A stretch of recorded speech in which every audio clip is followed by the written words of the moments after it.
don't talk about this very often, but I have eating disorders, and I'm going to go with officially undiagnosed because I've never been the person to go to my doctor and say, hey, this is what's going on with me. But as a holistic nutrition practitioner, I have learned about eating disorders, and I can identify myself in two places. Okay, one, binge eating. This has been something I have done for a very long time.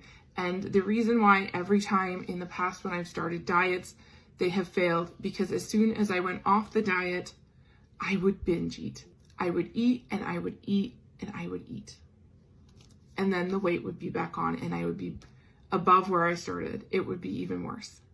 The other way that my eating disorder showed up is when I learned how quickly I could lose weight using fasting.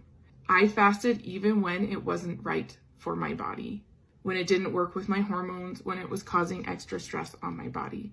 That was a choice that I made. Now I know these things about myself, and I also know something else. My body does best on keto. My mind does best on keto. I can't change those facts. My body doesn't like dairy, it doesn't like gluten, and it doesn't really like sugar.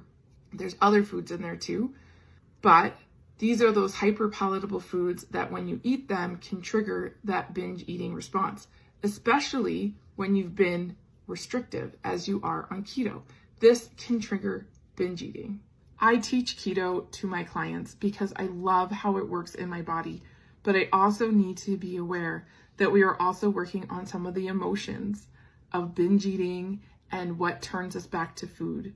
Because if you go off keto and you go back to binge eating, you are going to hurt your body. So then my job, even with myself, really has to focus on not necessarily the not restricting, because as I've said, the restricting works well for my body, but dealing with the emotions of why I binge eat.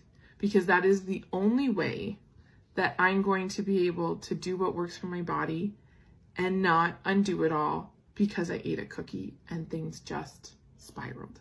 If you know, you know. As a holistic health coach, this is where it is complicated because we always have to keep the health and mental well-being of my clients front and center as we make these nutritional changes.